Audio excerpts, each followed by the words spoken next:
Bismillahirrahmanirrahim. Boleh mulai ya? Okay, insyaAllah.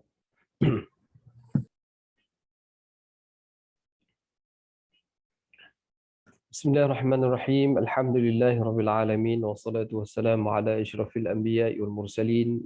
Sayyidina wa maulana Muhammadin wa ala alihi wa sahbihi ajma'in. Subhanaka la ilma lana illa ma'allamtana innaka antal alimul hakim. Wa la hawla wa la quwwata illa billahil aliyyil azim. Qala rabbi shrah li sadri. ويسر لي أمري واحلل عقدة من لساني يفقهوا قولي اللهم افتح علينا فتوح العارفين فقهنا في الدين وعلمنا ما جهلنا وذكرنا ما نسينا وارزقنا فهم النبيين وحفظ المرسلين والملائكة المقربين برحمتك يا أرحم الراحمين اللهم اشرح صدورنا واحلل عقدة من لساننا يفقهوا قولنا فأما بعد. Alhamdulillah, syukur kita kepada Allah Subhanahu wa taala kerana di kesempatan pagi yang penuh barakah pada pagi ini masih lagi kita dapat bersama-sama dalam kelas kita seperti biasa pada hari Sabtu 10.30 hingga pukul 12 untuk slot bacaan Al-Quran secara tartil bersama dengan Taranum ya, beserta Taranum, dan begitu juga kelas Fardu Ain yang ada keterkaitan kita dengan ibadah, iaitu ibadah Al-Taharah. Telah pun kita mulakan dulu, kemudian disambung dengan solat, dan kita sambung lagi dengan masalah-masalah berkaitan dengan imam dan makmum ya. Baik, untuk slot pertama ini kita terus mukadimah kita dengan kalam muqaddimul la yumallu sama'uhu. Kemudian kita buka suara sikit dengan qasidah nasyid, tausyih, taranum, kita panaskan suara ya, samping kita baca Quran. Dan kita sebelum itu kita mulakan dulu pertemuan kita dengan bacaan Ummul Kitab Al-Fatihah. A'udzu billahi minasy syaithanir rajim. Bismillahirrahmanirrahim. Alhamdulillahi rabbil alamin. Ar-Rahmanir Rahim. Maliki yaumiddin. Iyyaka na'budu wa iyyaka nasta'in. اهدنا الصراط المستقيم صراط الذين أنعمت عليهم غير المغضوب عليهم ولا الضالين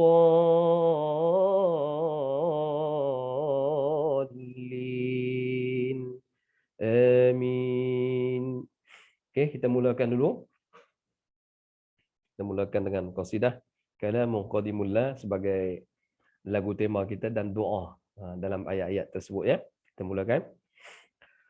Kalamun qadimun la yumallu sama'uhu tanazzaha an qawli wa fi'li wa niyati. Kalamun qadimun la yumallu sama'uhu tanazzaha an qawli wa fi'li wa niyati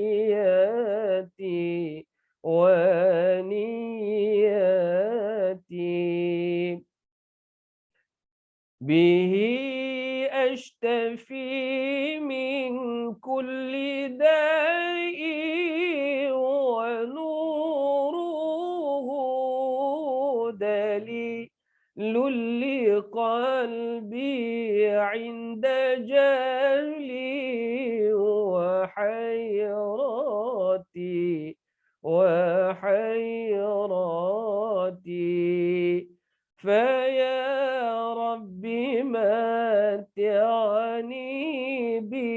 سر حروفه ونور به قلبي وسمعي ومقلاتي ومقلاتي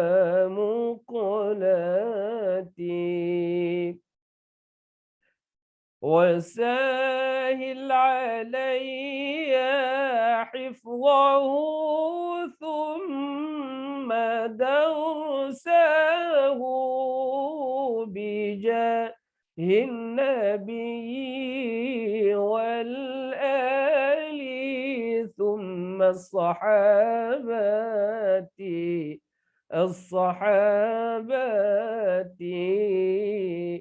كلام قديم لا يمل سماعه تنزه عن قول وفعل ونياتي ونياتي.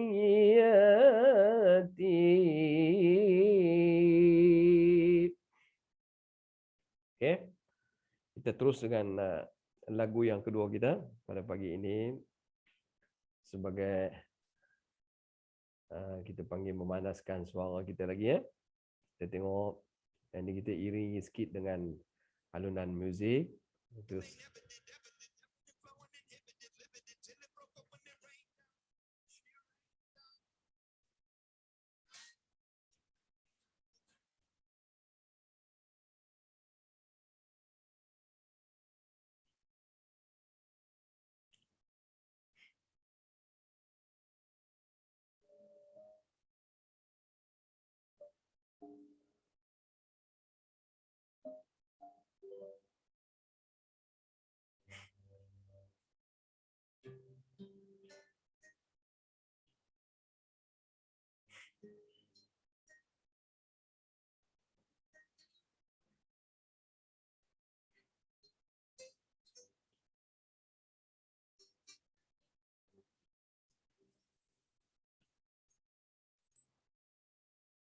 وأحسن منك لم تنقطع عين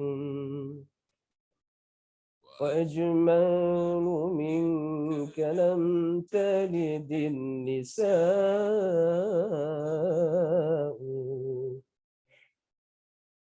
خلقت مبرأ من كل عيب خلقت مبرأ من كل عيب وأنك قد خلقت كما تشاء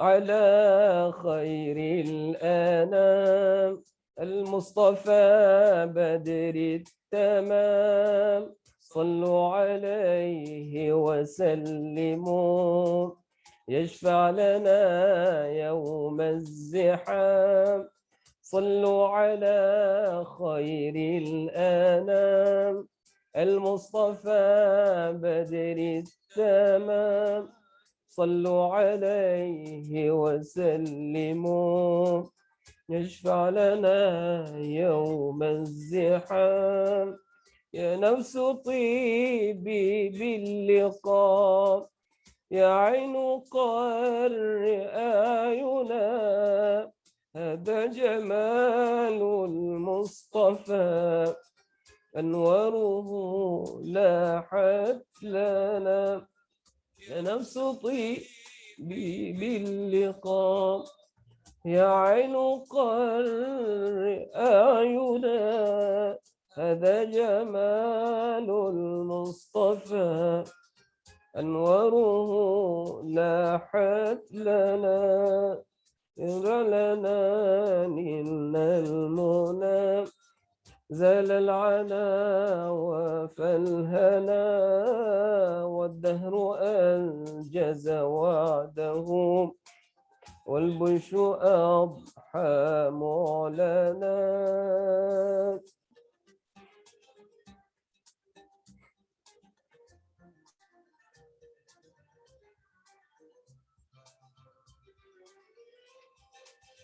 صل عليه دائما في كل حين ربنا، وآله وصحبه أهل المعان والوفاء. صل عليه دائما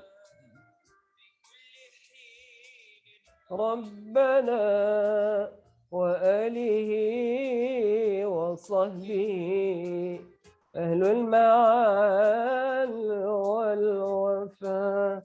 صلوا على خير الأنام المصطفى بدر التمام. صلوا عليه وسلموا اشفع لنا يوم الزحام. اشفع لنا يوم الزحام. اشفع لنا يوم الزحام.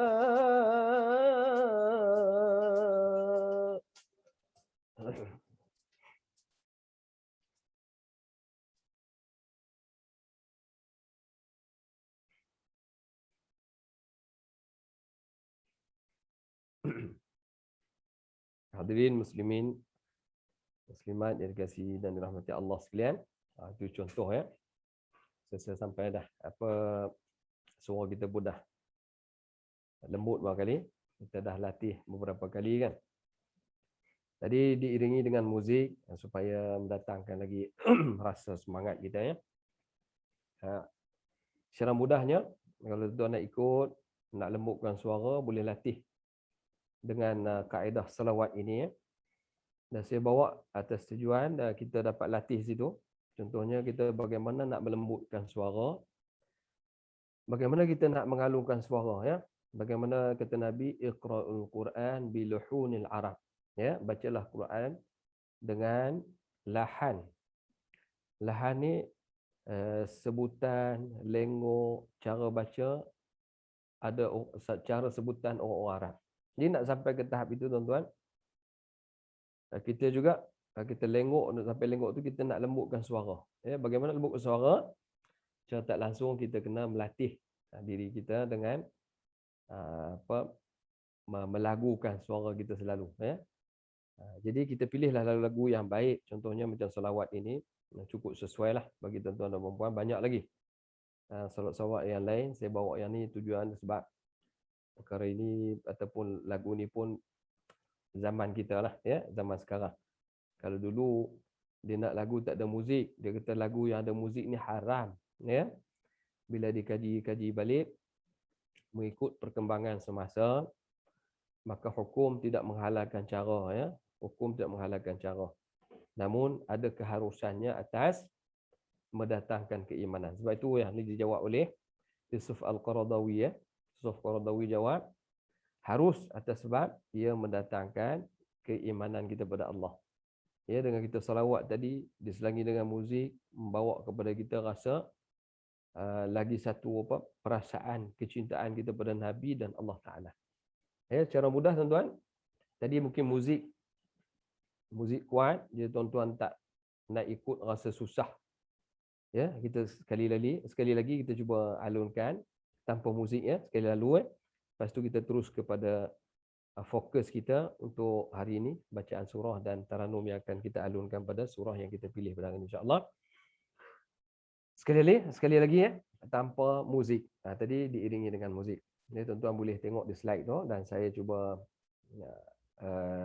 alunkan nasyid atau qasidah ini, salawat ini dan tuan-tuan cuba ikut. Sallu ala khairil anam al-mustafa badri tamam. Sallu alaihi wa sallimu yashfa' lana yawm az-ziham. صلوا على خير الأنام المصطفى بدر التمام صلوا عليه وسلموا يشفع لنا يوم الزحام يا نفس طيبي باللقاء يا عين قري أعينا هذا جمال المصطفى أنواره لاحت لنا يا نفس طيبي باللقاء يا عين قري أعينا هذا جمال المصطفى أنواره لاحت لنا بشرى لنا نلنا المنى زال العنا وفالهنا والدهر أنجز وعده والبشر أضحى معلنا بشرى لنا نلنا المنى زال العنا وفالهنا والدهر أنجز وعده والبشر أضحى معلنا صل عليه دائما في كل حين ربنا وآله وصحبه أهل المعاني والوفاء صلوا على خير الأنام المصطفى بدر التمام صلوا عليه وسلموا يشفع لنا يوم الزحام يشفع لنا يوم الزحام.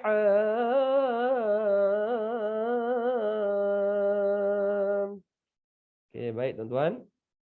Sesudah pun kita panaskan suara sampai apa dia panggil miftahut tabaqat, kita sudah menggunakan teknik suara tadi, melembutkan suara, memburdahkan suara kita ya. Dan kita terus ke berikutnya pertemuan kita pada pagi ini, iaitu kita sambung dengan surah minggu lepas, surah Az-Zalzalah kan? Ya. Okey, hari ini kita cuba sambung surah Al-Adiyat. Ya. Ada siapa tanda? Minggu lepas kita baca surah apa? Al-Adiyat ataupun surah Az-Zalzalah. Jadi untuk minggu ni kita sambung surah Al-Adiyat. Jadi surah Al-Adiyat mengandungi 11 ayat ya, 11 ayat bila kita baca. Jadi 11 ayat bila kita nak susun bacaan secara murattal, sama ada murattal tarannum atau murattal mesti bertarannum lah. Bila kita baca Quran mustahil. Bila kita baca Quran keluar sahaja suara, mesti dah ada berlaku lagu ataupun tarannum di situ ya. Namun kita sahaja belum dapat mengenal pasti saya tu baca lagu apa Ustaz.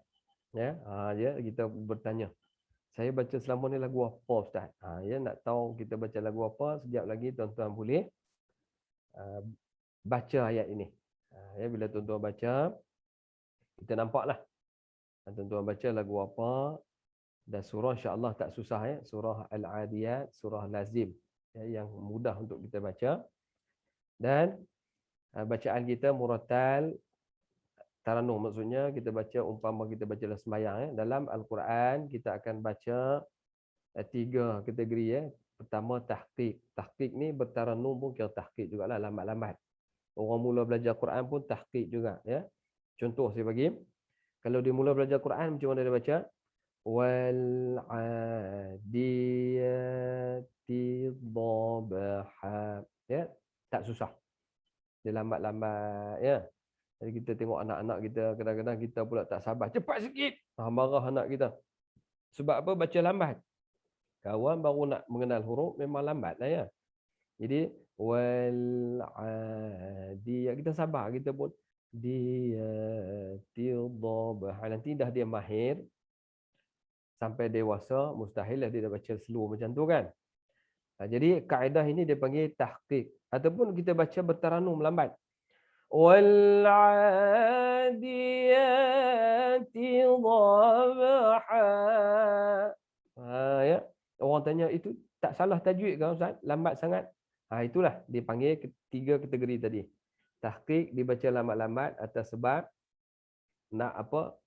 Nak menghayati, nak mengasyikkan bacaan. Boleh bertaranum bilangan yang dikira lambat-lambat. Yang kedua, tadwir. Seperti baca dalam semayang. Imam Mekah ke Imam Masjid Nabawi ke mana-mana imam di masjid, dia panggil kategori kedua, iaitu bacaan secara tadwir. Dan yang ketiga, bacaan secara hadar. Hadar bacaan dia laju. Bismillahirrahmanirrahim. Wal 'adiyati dhabhan fal muriyati qadha fal mughirati subha fa atharna bihi naqan fa sabna. Dia baca cepat bukan bererti dia tidak mengawal tajwid. Tajwid masih terkawal. Sifat dan makhraj huruf masih terjaga tak salah. Masih menepati. Cuma bacaan dia cepat atas sebab dia nak mengulang Quran. Dia target baca Quran nak bagi banyak habis, bukan nanti kalau kita baca lambat-lambat baca dalam sembahyang lambat habislah, bagi orang yang menjaga Quran boleh baca. Baik, pada hari ini kita tengok surah Al-Adiyat. Saya nak cuba meletakkan, sebab minggu lepas ada bertanya, Ustaz kami tak kenal lagu, jadi tak tahu kita nak petik kat mana, kita nak petik lagu tu kat mana. Contohnya kita nak petik lagu Murattal tadi itu sekat mana, sini ke sini ke sini ke, Jadi saya mulakan pokok lagu Bayati bermula pada harakat bawah, harakat pertama, 2, 3 dan sampai ke 6, Di situ kita nampak macam mana kita petik Taranum Bayati itu kita keluar, harakat berapa. Baik, saya baca dulu.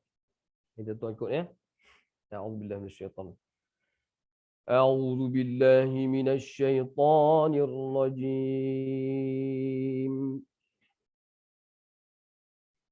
بسم الله الرحمن الرحيم.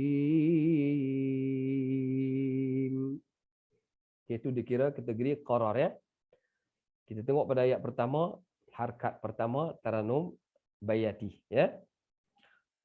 Wal-'adiyati dhabha. Boleh ikut? Kalau nak ikut pun ikut. Kalau tuan-tuan nak rekod pun rekodlah. Kalau nak apa ikut sekali pun tak apa. Nak buka mic pun tak salah. Cuma saya tak tahulah tuan-tuan ikut ke tidak kan. Okay. Tapi kalau ikut insya-Allah boleh. Saya mula dengan harakat pertama dulu. Wal-'adiyati dhabha. Harakat pertama. Kita boleh teruskan. Fal-muriyati qadha. Harakat pertama lagi. Sebab apa? Itu dipanggil mengulang-ulang harakat yang sama. Fal-mughirati subha. Harakat pertama lagi. Fa'atharna bihi naqan fawasatna bihi jam'a. Harakat pertama lagi. Tapi dalam kaedah penghakiman, peringkat kebangsaan, peringkat daerah, negeri, kebangsaan dan antarabangsa, Malaysia tidak menilai bacaan yang takrir begitu. Sampai 7 ayat, 7 kali ulang. Dalam kaedah penghakiman dia kata takrir. Takrir maksud apa? Mengulang-ulang lagu yang sama. Mengulang-ulang harakat yang sama. Bagi orang Arab tak kisah. Yang pentingnya ada sekurang-kurangnya 4 harakat. Dan 4 harakat tadi mempunyai jawab sekurang-kurangnya dalam Taranum Bayati. Ini kita baru nak menerokai maksud Bayati itu, Jadi Bayati maksudnya rumah. Tak kena-mengena dengan lagu yang kita baca dalam Quran. Kita baca Wal-'adiyati dhabha. Taranum Bayati. Apa bayati?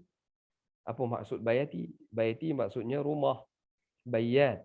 Arab sebut bayat. Bayat itu maksudnya rumah. Tapi apa kena rumah dengan lagu Quran? Ya, nama itu diberi sahaja. Ya, sebab tu dipanggil bayati Misri, bayati Kurdi, bayati Syuri, bayati Kurd, Kurd dan sebagainya. Dia bergantung kepada pembacaan di negeri dan di kawasan tersebut. Sebab tu Nahwan ni dikatakan Taranum Nahwan adalah nama negeri bagi satu tempat. Nama satu tempat di negeri yang berada di Nahwan ni di Iran ya. Sebab tu tuan-tuan kalau perhati orang Iran dia baca Nahwan cukup sedap. Ya. Mungkin lagu tersebut keluar daripada negeri tersebut. Ya daerah itu. Sebab tu dalam kajian saya nak buat tajuk tu tapi kata doktor besar sangat. Kau nak pergi ke negara Iran, kau nak masukkan negara tu, nak jumpa ke orang Iran dengan Syiah lagi sembahyang tak sama macam kita, bolehkah masuk ya? Jadi oleh kerana besar sangat kata pensyarah saya tak payahlah kot, nanti tak habis. Kan? Dalam penulisan takut tak habis. Sebab apa? Sebab tak jelas. Takut tajuk tu memang cantik. Kalau dapat memang jelas sebab kita seorang-seorangnya yang buat kajian tersebut. Namun takut tak sampai, takut tak habis. Jadi tak payah menyusahkan, cari yang mudah ya. Jadi maksud bagi sesuatu taranum itu, saya nak kongsi dengan tuan-tuan, tidak ada keterkaitan maksud taranum itu dengan lagu yang kita lagukan. Lagu-lagu, nama lagu bergantung kepada kadang-kadang maksud setempat. Contohnya Hijaz. Hijaz ada Hijaz Iraqi yang dibaca oleh orang-orang Iraq. Ada Hijaz Yamani ataupun Hijaz Hijazi. Contohnya macam azan Mekah kan. Contoh dengan Allahu Akbar, Allahu Akbar. Ya, itu lagu Hijaz. Ya, lagu Hijaz. Tapi Hijaz Hijazi. Hijaz yang dialunkan oleh orang-orang Hijaz. Lagu dia betul lah. Sebab sifat lagu Hijaz dia agak sikit keras. Ya, kasar dan keras. Sebab tu demi Akbar ya. Allahu Akbar, Allahu Akbar. Ya. Nampak tak? Dia bentuk dia bergerak dia kasar, keras sikit. Dan dia tak banyak burdah. Syahadu an la ilaha illallah. Dia banyak dia banyak begitu. Itu Hijaz Hijazi. Masuk Hijaz Misri dia lembut. Asyhadu an la ilaha illallah.